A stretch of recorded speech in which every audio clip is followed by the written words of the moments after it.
Good afternoon, or should I say evening, morning. Morning? At any rate, I am the Game Master. Pleased to make your acquaintance. Before we begin, there is something I must tell you. You see, my job is to draw you into this world with my voice and cards, which is why I believe it best for you to play with the sound on. In fact, I insist on it. However, as you can see, my voice is subtitled, so you can always read along as well. Now then, are you ready? Let's begin.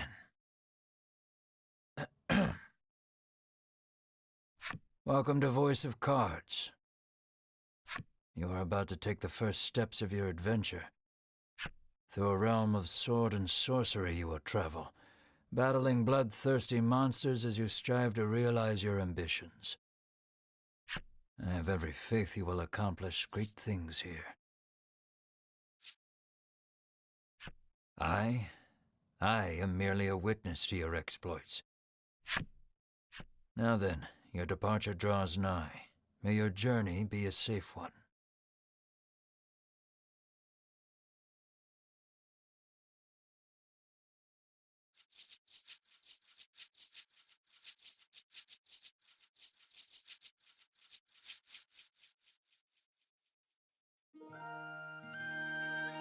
This is Castle Advent. Queen Nilla reigns over the kingdom from within its walls. 3 white-clad adventurers have gathered here at the Queen's summons. Present yourselves, O faithful of the Ivory Order.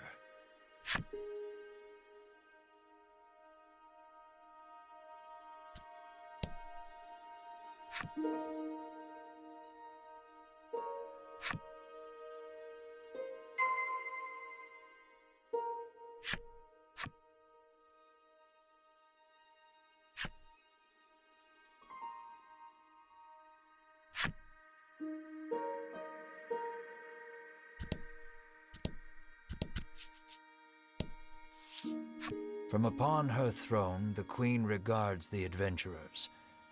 So you are disciples of the Order.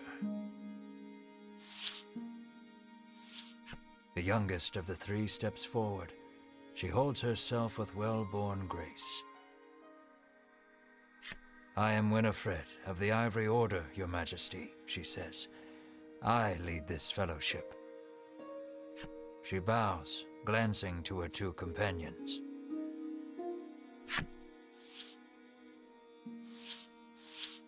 In response, the stern-looking one inclines his head and brusquely names himself Berwin.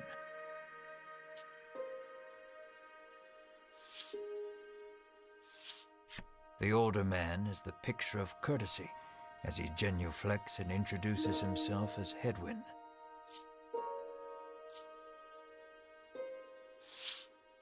It is these 3 our story follows today. In other words, your party. The Queen acknowledges the fellowship with a nod. In a soft voice, she explains her errand. Someone has stolen the royal treasure. I bid you reclaim it. Under normal circumstances, I would entrust this to my soldiers, but I do not wish to spread thin my forces with the recent... It seems the troubled Queen is judged she can entrust this matter to none but the Ivory Order, beloved of the people and unmatchable in battle. It is our honor to serve you, Your Majesty, and thus the quest falls to the Fellowship. Short of any clues that could lead them to the culprit, however, they press the Queen for further information.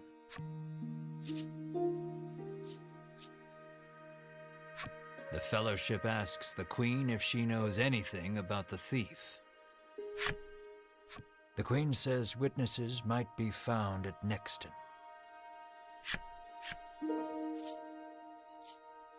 The Fellowship asks the Queen what the royal treasure is.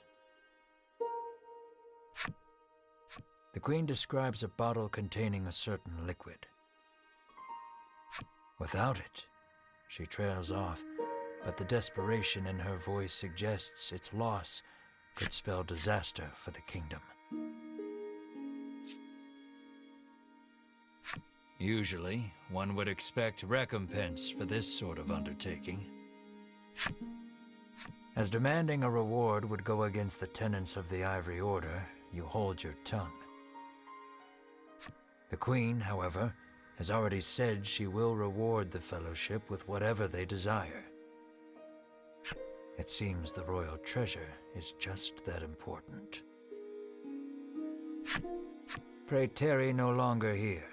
I await news of your success. The Fellowship bows and takes their leave.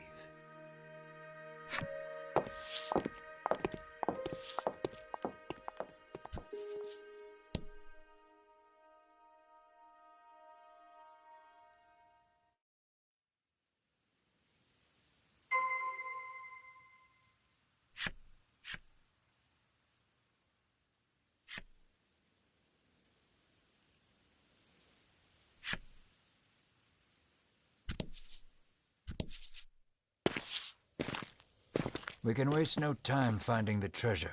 Winifred strides toward town. Wait, cries Berwin, blocking Winifred's path. A monster. You dare stand in our way? Edwin scowls at the foul creature. It lunges at the Fellowship.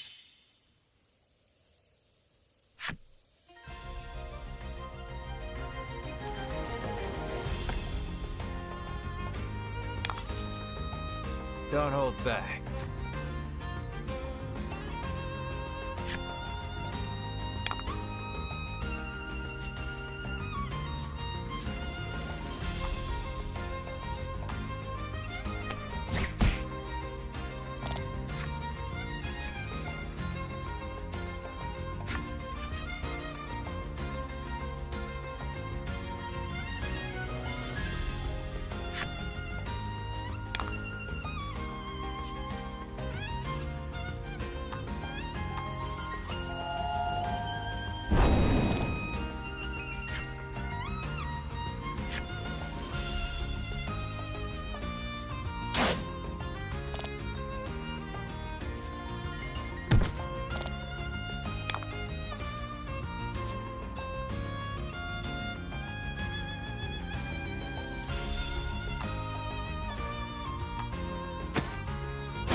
Winifred heaves a disgruntled sigh as she smooths her rumpled garb.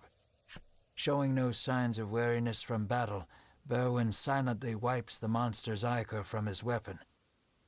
Edwin inspects the remains of their foe. The Queen spoke true, he mutters, his face mad. Winifred gives a grim nod at his words. Mayhap the treasure's theft and the monster's behavior are connected somehow. First things first, the Fellowship needs to gather more information. To Nixton, they set their sights.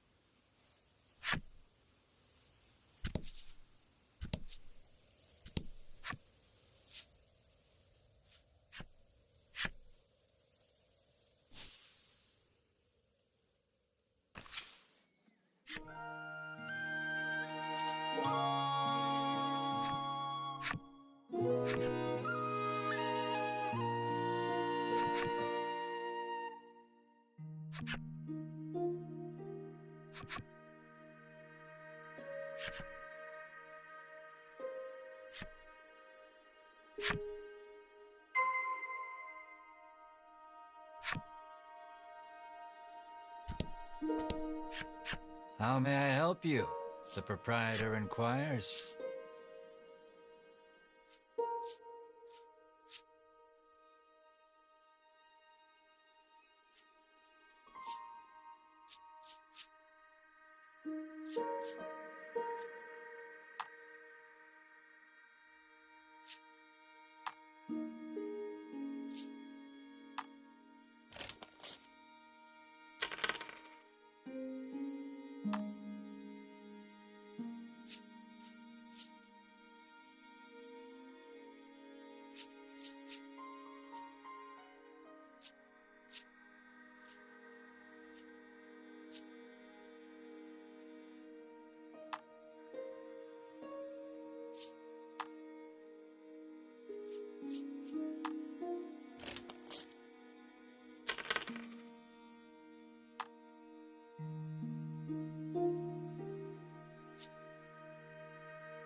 Will that be all?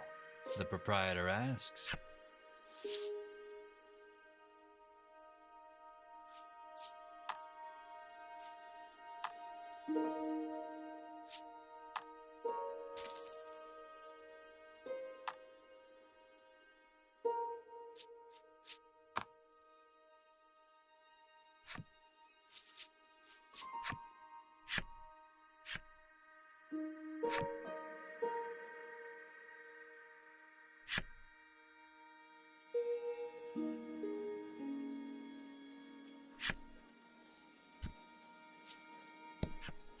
I'm too scared to leave town with all those monsters out there, the woman sighs.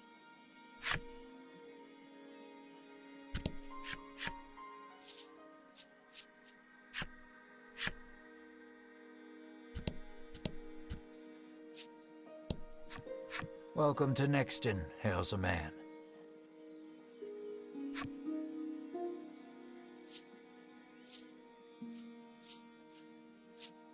The man doesn't respond to any question except to parrot back his original greeting.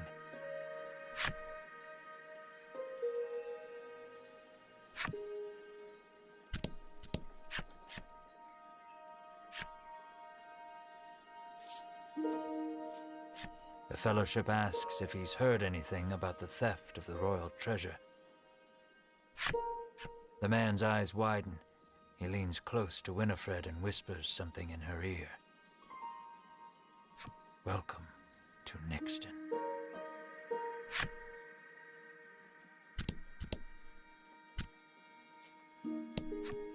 The man helpfully advises you take the opportunity to purchase equipment and curatives while you are in town.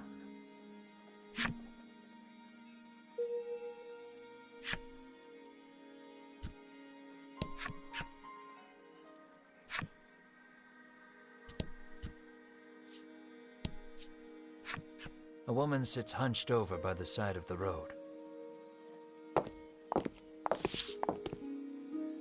Upon catching sight of the Fellowship, she calls out for their aid.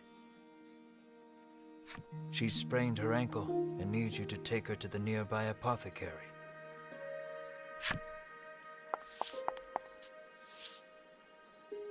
Winifred rushes to her and helps her up.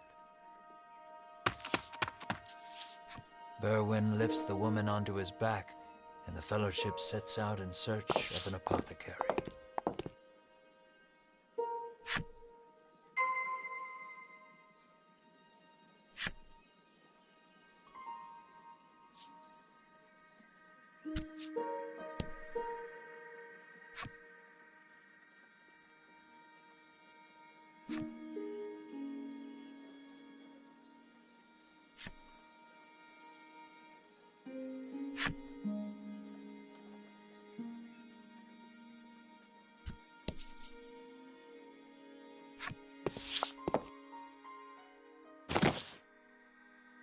You arrive at the apothecary.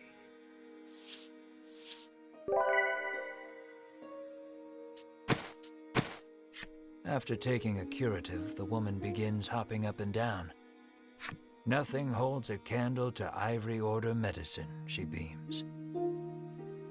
She turns to the Fellowship, her eyes widening in surprise. You three.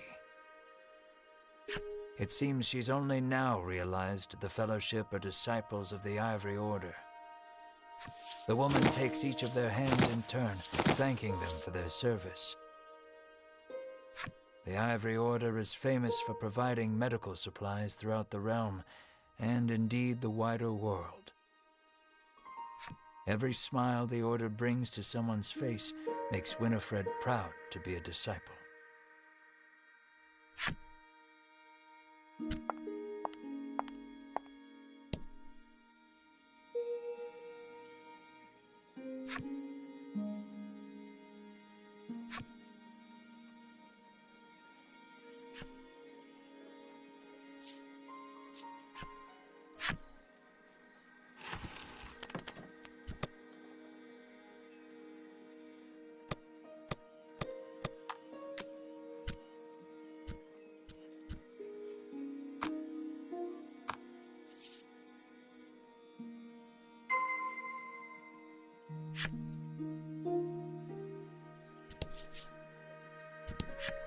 Nothing holds a candle to ivory order medicine, proclaims the woman. Swigging this, the woman begs the fellowship for their autographs. She seems to greatly admire the order. I know there's nothing to worry about with disciples of the order here, she says, relief flooding her features. Upon asking, the woman says she was attacked by a monster outside of town. A strange creature, she says, nothing but bones, and it clutched a bottle of medicine as if its life depended on it.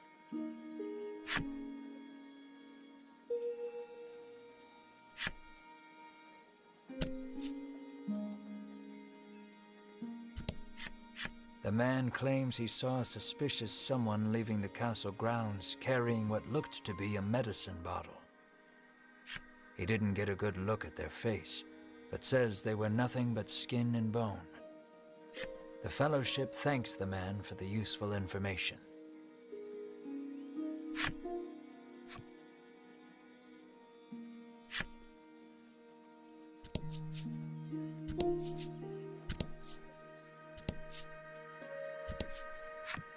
Apparently, there's a monster lurking around the outskirts of town stealing medicine, and only medicine. Rumors claim the monster fled to the west.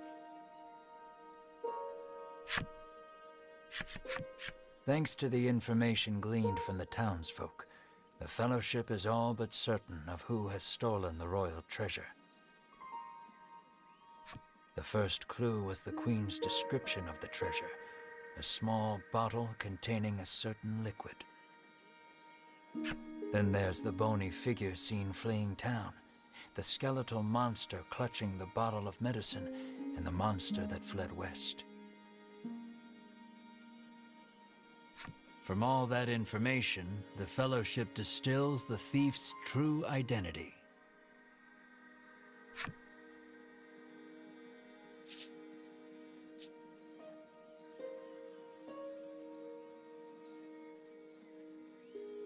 Realization strikes Winifred.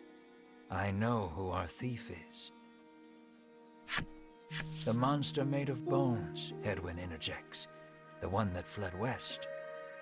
Berwin nods in agreement, as if to say, another sage pronouncement from the great and wise Hedwyn.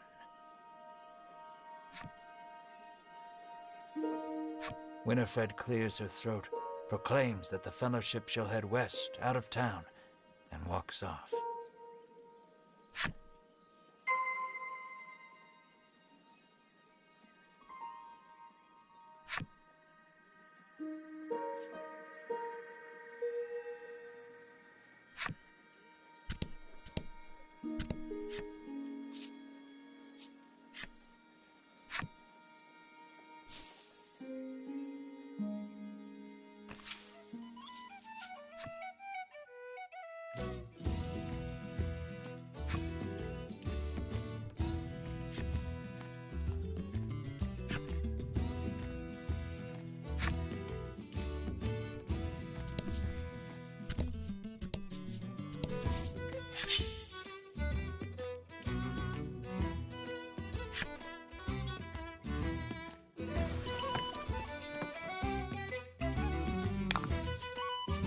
Rout the enemy.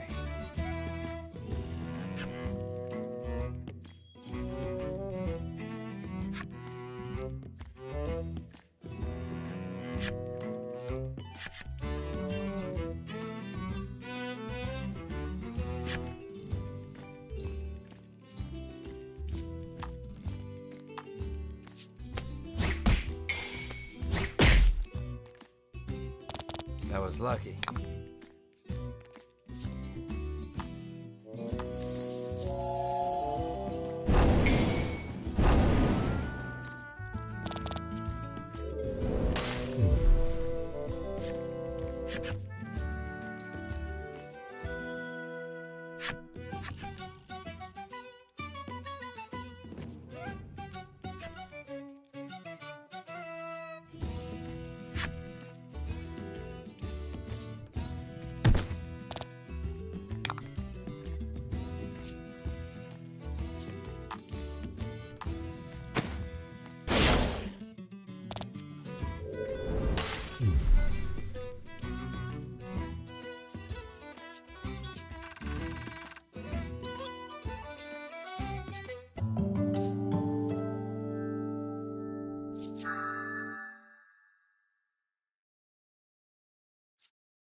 bizarre rock appeared.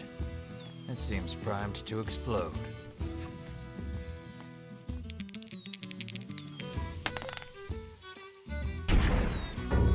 The bizarre rock transformed into a fear rock. The only way out of this fight is through it.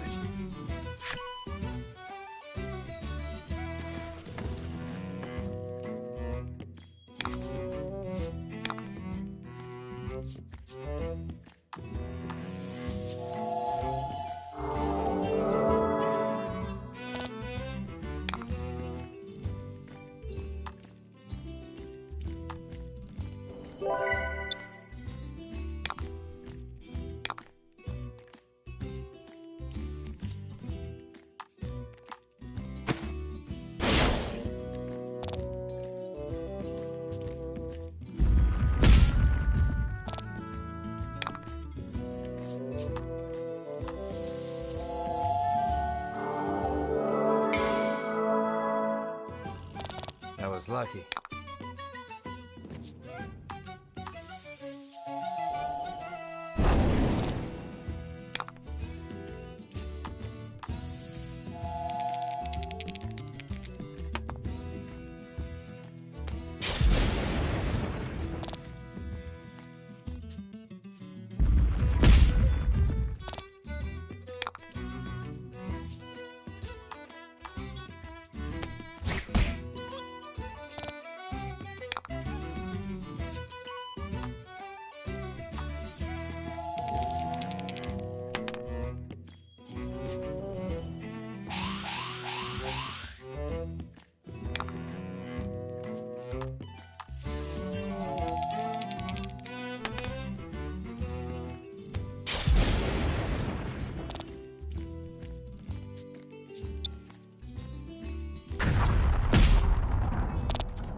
The Fellowship moves westward, only to be unnerved by the sight of a human figure moving through the trees.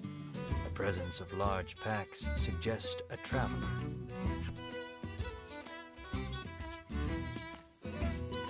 I beg your pardon, but did you catch sight of a monster fleeing west? Winifred inquires. He gives her a puzzled look. There's nothing out there but the sea, he says. That and a cave full of monsters on the opposite shore. I suspect you might find your quarry there. The Fellowship exchange glances and nod as if to say, then that is where we shall go. Alas, a traveler hoists his packs, suggests the Fellowship speak to the fishermen on the western shore, and takes his leave.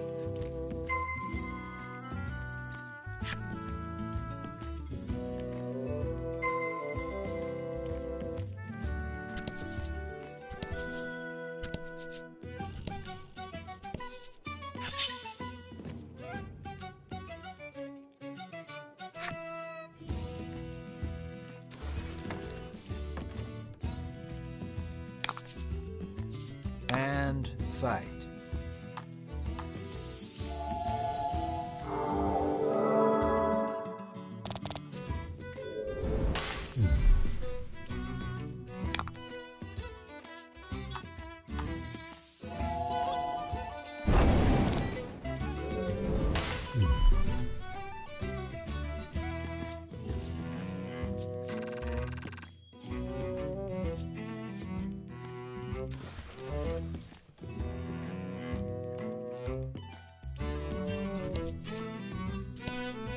Let's not go there just yet. I haven't quite finished the story for that section, you see.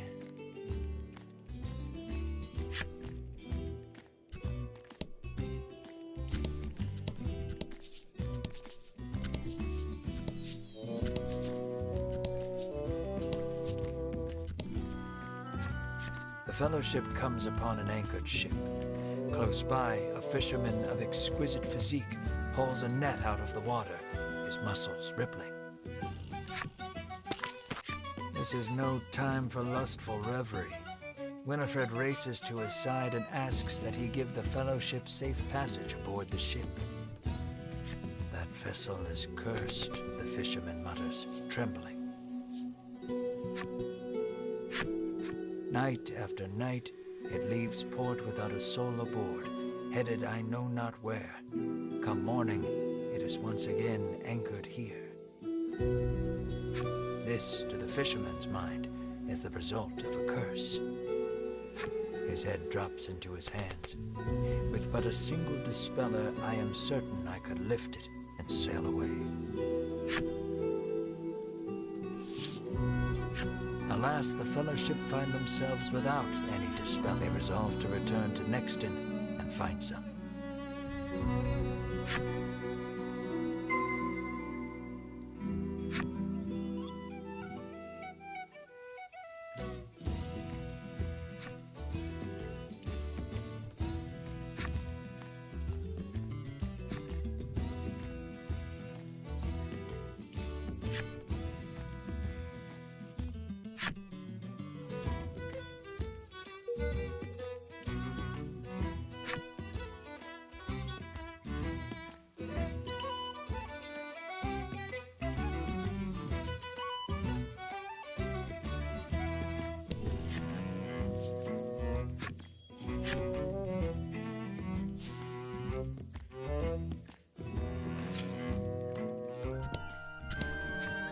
An innocent-looking young boy accosts the Fellowship.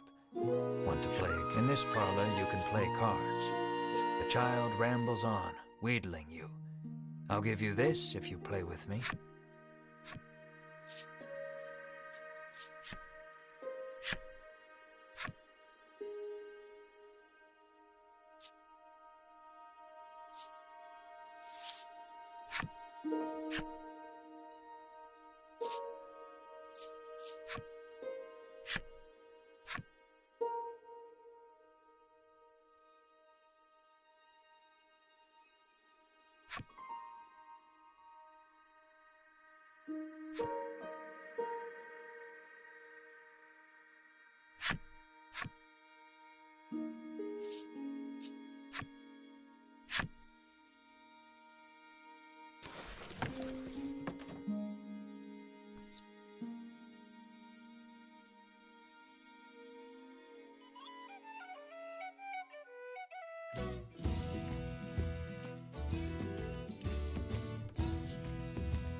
Thanks for playing, the boy squeals. He hands over the medicine bottle as promised.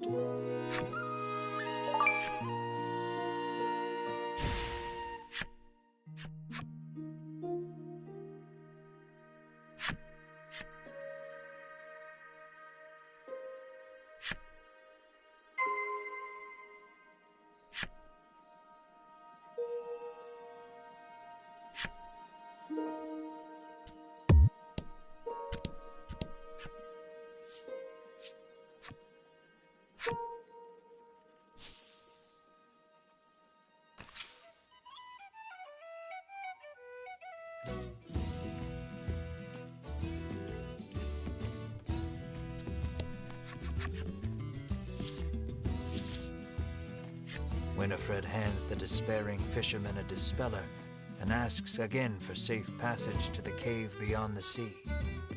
The fisherman snatches up the concoction, so delighted that his pectoral muscles begin twitching. The fellowship, he opens the bottle and proceeds to douse the ship.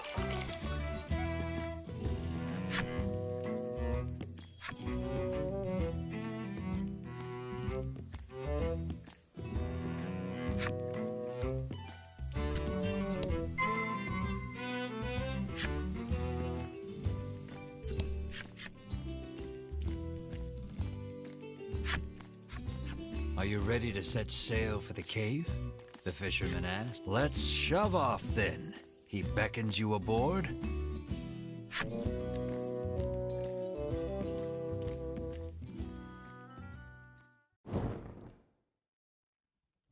The fellowship arrives at the mouth of a dank cave, its damp, rocky expanse threatening to swallow them. Monsters could come pouring out at any moment.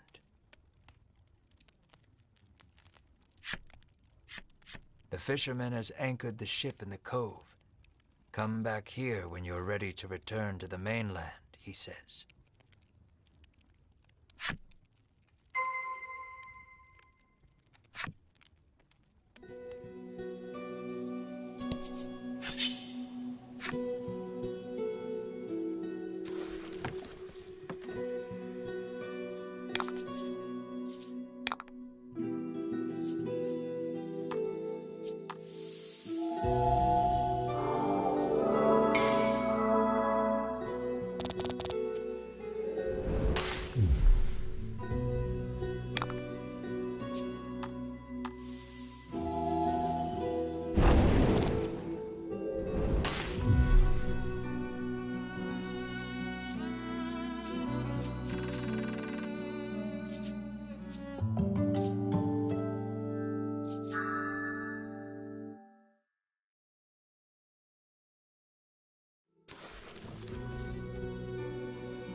Don't hold back.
Let's do this.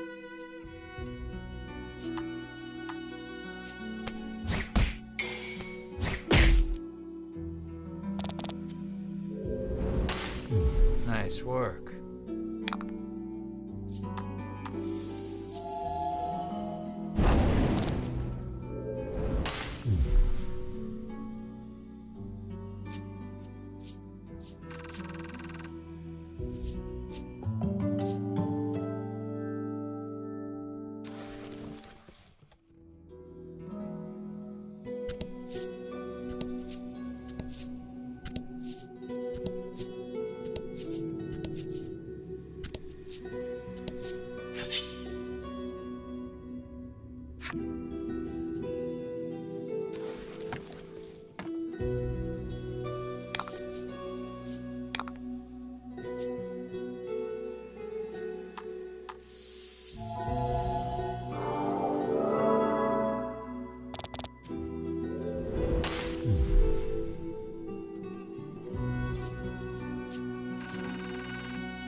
The door is shut tight. You spy a keyhole on it, suggesting the existence of a corresponding key.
Rout the enemy.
door before you is shut quite tightly. It appears to have a keyhole. The simple key may be of use here. The Fellowship slides the simple key into the keyhole and turns it. The lock opens with a thunk.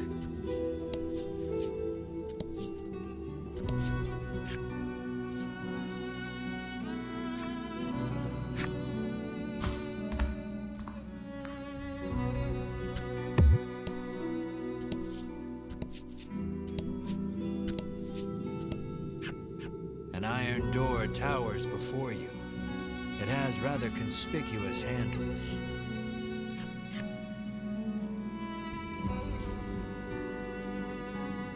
Berwin pushes the massive handles against the door with all his might. It moves not an inch. Berwin gives the door a roundhouse kick out of pure frustration. As his foot connects, the door trundles to the side. So it was one of those sliding contraptions.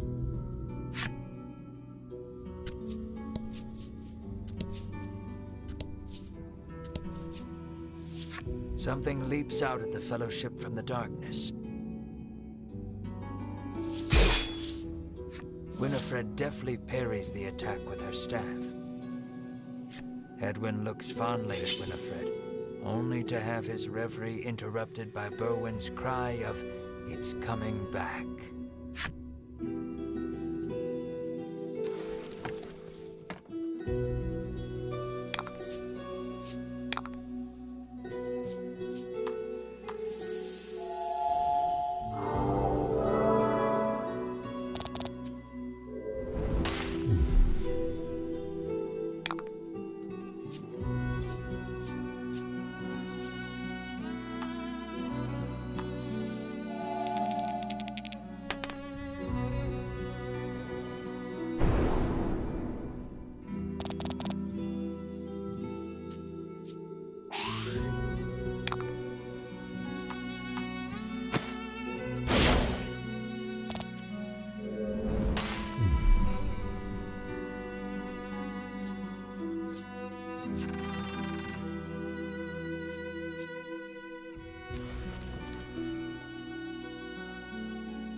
Fellowship, you shall not have it.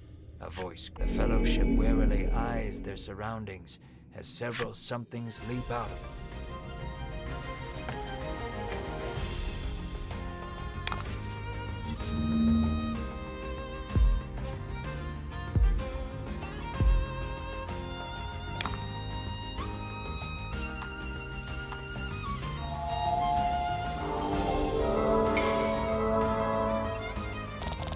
Nice work.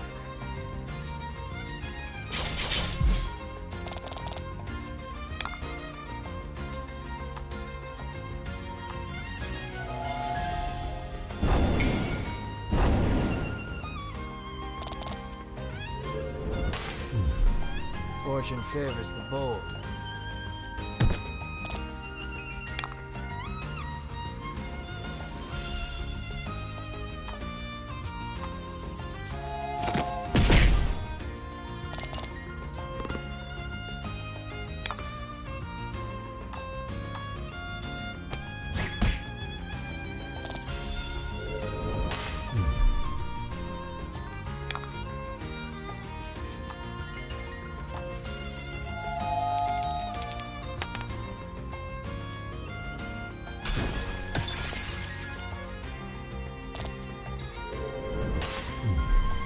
Congrats.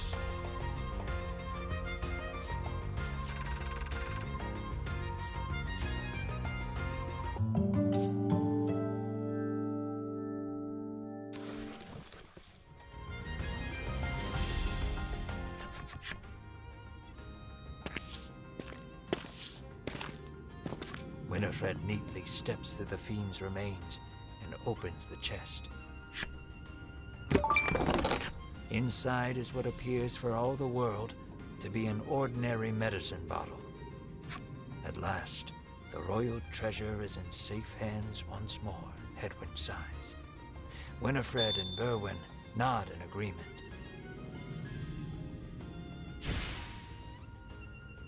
Treasure in hand, the Fellowship exit the cave, exultant.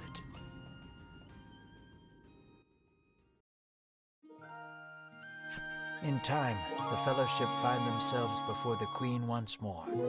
They offer her the retrieved treasure. As reward for the arduous task of returning our prized possession, I bid you name anything you desire, she proclaims. She is positively beaming and seems prepared to shower the Fellowship with riches, whether they demand them or not. But at that moment, a massive roar, the likes of which had never been heard before, shakes the entire castle. As the roar recedes, one of the royal guard, pale as a sheet, bursts into the royal hall. He struggles to gather his breath. Just now, over the castle, a dragon, he pants to Queen Nilla. A dragon. So the great evil has returned. Queen Nilla turns her gaze to the sky, dumbfounded. So the monster troubles are connected, Edwin says so under his breath, so the Queen does not hear. A profound silence settles over the royal hall. The Fellowships as though they know what must be done in the face of such a crisis.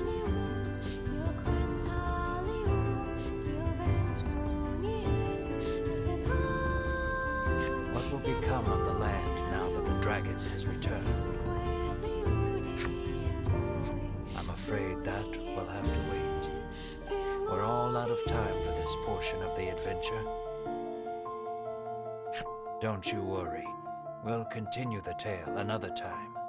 I look forward to our next session. Until then, I bid you good day. Farewell, friend. Many thanks for helping me fine-tune this demo. Let's meet again when you're ready for the full adventure.